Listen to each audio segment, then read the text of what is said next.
Back again to hear another story of immense fortune and unthinkable peril. Well, I have some time. Telltale Games are among my favorite game developers currently. Writing and storytelling are things I really enjoy in gaming, and not too many developers seem to be able to nail them consistently. Telltale Games, on the other hand, do. I've never played the first Borderlands game, and only played the second for about 10 minutes before getting bored, probably due to me trying to play it by myself. And let me state here, Telltale absolutely hooked me in, and I cannot wait for future episodes. Before playing, I was a little worried I'd have trouble understanding what was going on, but Telltale Games developed this perfectly to keep fans of their games while not alienating fans of the Borderlands games. I've heard from other people that there were references to the series, so that's pretty cool as well. On to the actual game details. You play as multiple characters, Reese, played by Troy Baker, and Fiona, played by Laura Bailey. Both these two did a great job, and since they're the main characters, we'll be hearing their voices a lot. The other voice actors did really well too. In fact, there wasn't a single voice I didn't like. The story follows Reese as he's being dragged through the desert by someone who has captured him. His capture demands to know the story, so we hear it told through a backstory point of view. He is a worker for Hyperion who is trying to run the place.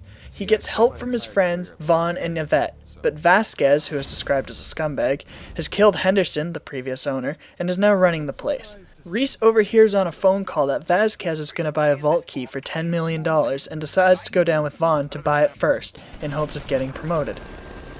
They end up getting attacked and barely make it out before they get killed. Once they make it, we meet up with August and Sasha. Sasha acts weird at first, but ends up being convinced when they say they're using the key to stop a corrupt Hyperion. However, now August is wary. We get booted back to the present day where Fiona has also been captured and butts in saying he's lying and proceeds to tell her side.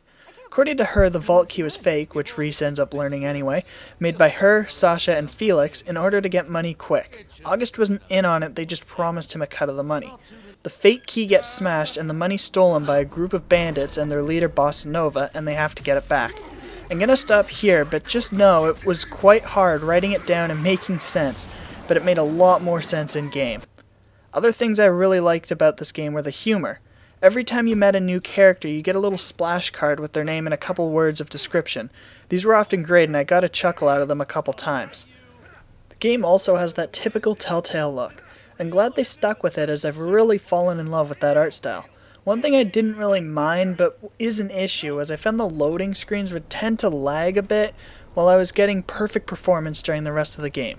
The PC port also has limited options, but I was able to keep textures on high while running recording software and not notice any slowdown aside from the previously mentioned loading screens.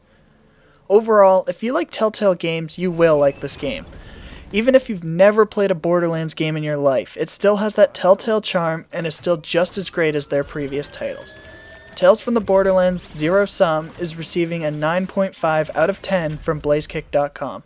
Subscribe for more reviews as each episode comes out, and check out BlazeKick.com for our final review once the game is out, and other gaming and anime reviews and news.